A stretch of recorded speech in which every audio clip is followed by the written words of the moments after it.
Love, peace, and light. Christina Ariel here with another one. Oh, jeez.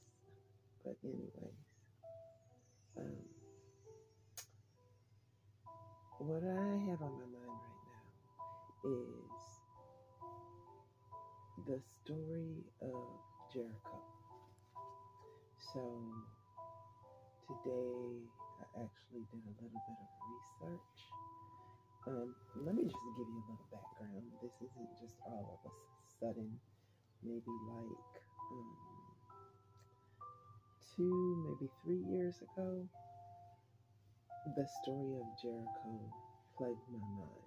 When I say it plagued my mind, I simply mean it stayed on my mind. I couldn't think about anything else. It kept playing in my mind. The numbers in the story, what it meant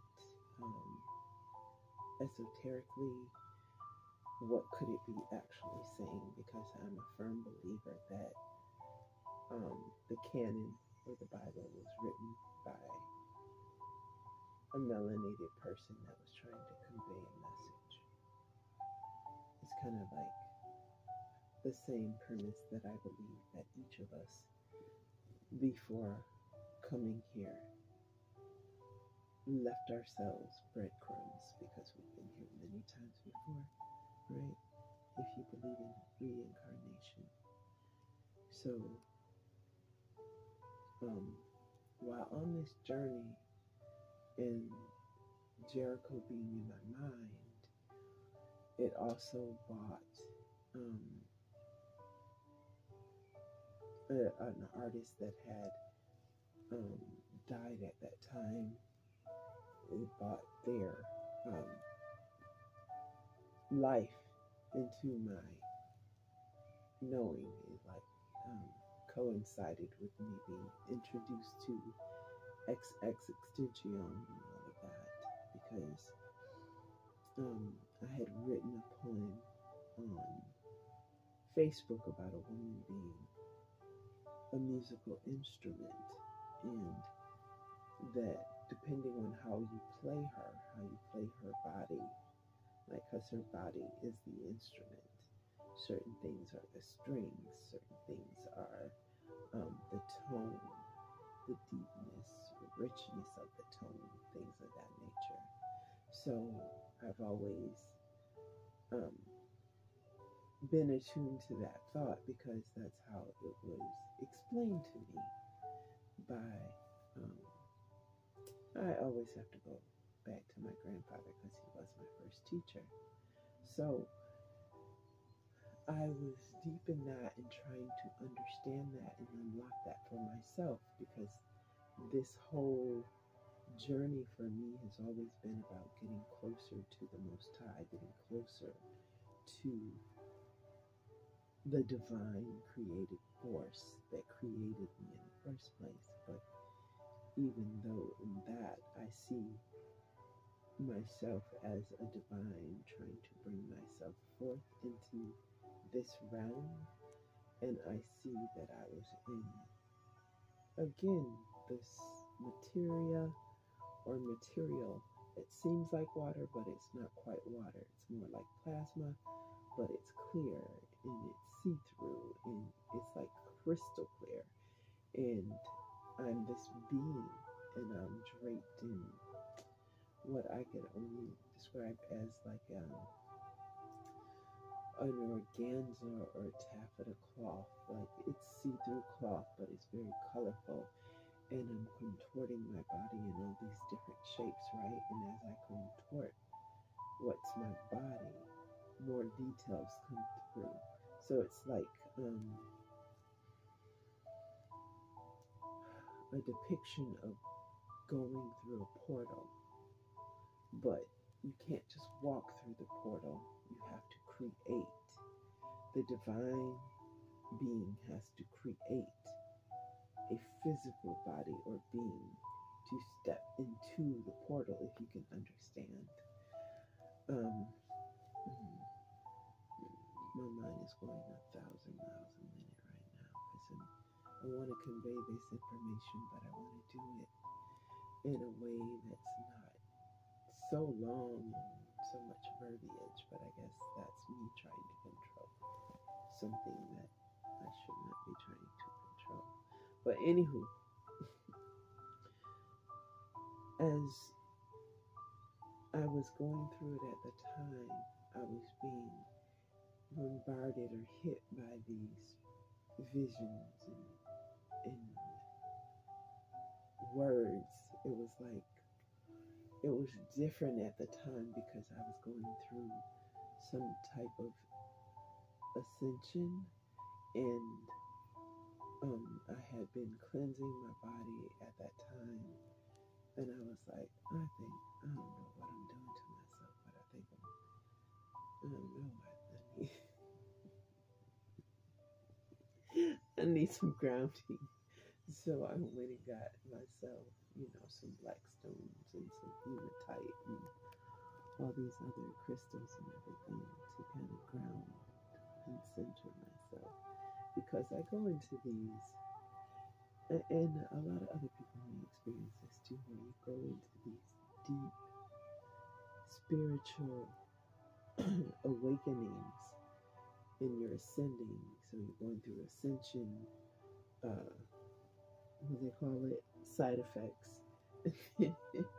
And then you have to be, you're going through creative things at the same time as you're going through the ascension things, where you're doodling and you're drawing pictures and you're making all these things, right? So I went out and I bought myself canvases and paints and stuff.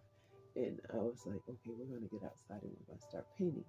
Well, then I was like, what do I paint on? Because I don't have anything to sit on. It gets to be a lot. And then you think yourself out of things. You know what I'm saying? So,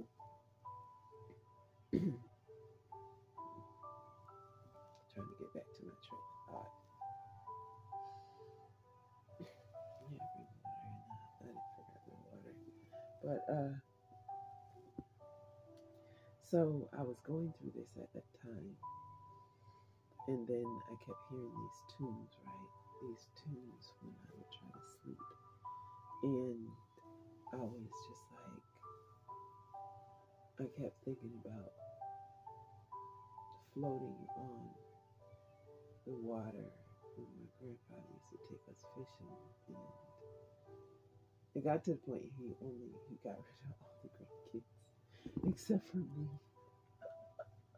I was the youngest one, but oddly enough, I was also the quietest one. Like, I would, honestly, I think they even told me that I went through like a year or half a year without talking to anybody, without even uttering a word, of which everyone else got really nervous about it. And I probably told this story a couple of times, but my grandfather was like, she's just not interested. She's not interested in talking. Why is that so hard for people to believe or people to conceive or perceive? And he went into this whole dissertation with my grandmother and telling her, giving her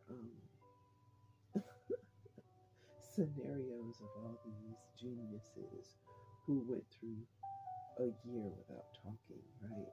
So it's so funny to me now, but I'm sure then I was annoyed.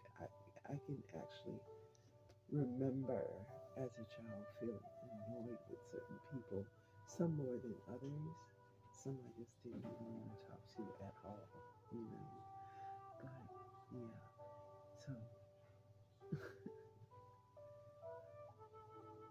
it's so funny to me now, but recanting all this stuff, right? And getting it down on paper or whatnot. But like I said, he was my first teacher, and he taught me my first information on esoterics. Now, I say I don't know if he understood what it was, but I do know my grandfather. My grandfather did nothing by accident. The man was a brilliant thinker. He was a military mastermind. Like, I'm just so surprised he was so content with simple living. You know what I mean? Because he had the mind to be so much more than the tribal chief. But, I digress. There I go with my modern thinking again. But anywho, this whole thing is about Jericho. So, my take on the walls of Jericho, and you find this story in the first chapter of Jericho in the Bible. So, in Jericho, um, the whole I'm just gonna try to put it down, condense it, and just explain a little bit. You go ahead and pick up the Bible. Some people don't like the King James Version because they don't like all the these and those and thous and all that stuff. Me, I have no problem with it. I'm dramatic, so I like the dramaticism. But anywho, in the story of Jericho, the story goes that after Moses died, Joshua was given leadership over the Israelites. So the Israelites still being, I guess, in the desert at this time. If you don't know that story, you need to get yourself up on that story. I read the Bible as it was meant to be read. The Bible was meant to be read as information and for us to try to derive our history out of it and try to come back to ourselves, right? To try and find our way back home, so to speak. So, in this particular story, Joshua is told by God, look, I want you to go over to this place. The name of the place is called Jericho, and I want you to send some scouts over there. I want you to scout out the land. I want you to see the land everywhere your feet may touch. All of it belongs to you. I'm giving this land to you. Okay? So Joshua does as he was told. He was instructed by the Most High, right? Goes over to this land, surveys this land. There's a lot of symbolism in the story. A lot of our people don't understand who they are. They don't understand the power they hold. They don't understand the power they wield. They don't know how to get back to they're not trying to get back to something they don't know they have. Okay? So what I'm saying to you is the Bible, the Quran, all these writings were written for a reason. They were written trying to get a people, an indigenous people, back to themselves. However,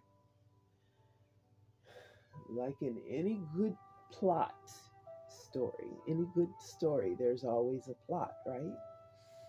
So the plot in this story is that the powers that were want to keep the powers that be from their true power. Isn't that ironic, right? So in all these stories that we were read as children, all these fairy tales, right? Fairy tales. Think about that. Fairy tales, right? They sprinkled the dust on us, right? They sprinkled the dust and put us to sleep, right? So we wouldn't know our power. They removed the elders that knew the road to walk. They knew the pathway, right? They burned all the books that our elders wrote, right? To keep us off our path. But this is the thing. In the same Bible, most people don't even read. It tells you. I wrote the word. The word is written on your heart. And one passage of scripture says, the word is written on our very bones, right? Meaning, your ancestor knowledge, your DNA, has all the information within it. Same thing Billy Carson is saying, right? Same thing Terrence Howard is alluding to, right? But we're so scared. We're scared of everything now. It's remarkable to me that we have this unbound, this incredible power, but we allowed people that don't know anything to teach us about our God. We allowed them to invert what we already know. How do you do that? Why would you do that?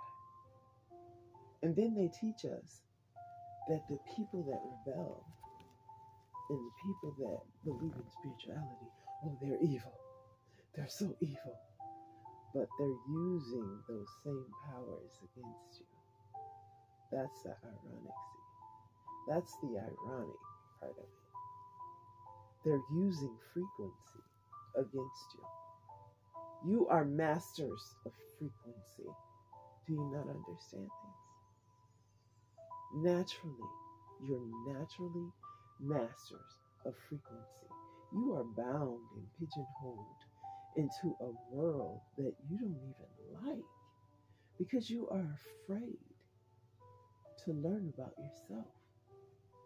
You're afraid to exude and use your own power. They trapped the gods inside their own bodies. You understand what I'm saying to you? And even some of the teachers today help with this thing of trapping the gods in their own body. It's remarkable to me how the very ones with the power, the very ones that everyone's calling on, like, you gotta snap out of it. Black man, you gotta snap out of it. You gotta come back to yourself. You gotta save us. And y'all are sitting there like, what they talking about? They crazy. Mm-mm. Stop it. Stop it. Wake up. Rip Van Winkle. Wake up. The story of Jericho is about a frequency. The story of Jericho and the walls came tumbling down is about you waking up and understanding what to do with what and who you are. Changing this whole thing and cleansing the world of the defilement that has happened.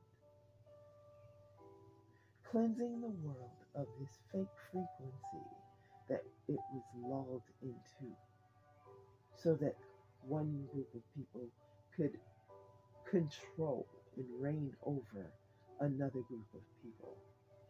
Stop it. Wake up. Shake yourself. Break down the information. There are some people who are some very phenomenal researchers, but y'all don't listen. It's almost like we're in some of us are in this mindset of, I'm fine just the way I am. I'm okay with being usurped and being conquered and being treated like shit. I'm good with it. I'm okay. Bitch, you crazy. I'm not okay. I'm not okay. This is not okay. Wake up, gods. Wake up. We have to reharmonize with the frequency of the universe. Do you understand? The earth was knocked off kilter. We're here to set things right. Wake up out of your deep sleep. You've been sleeping.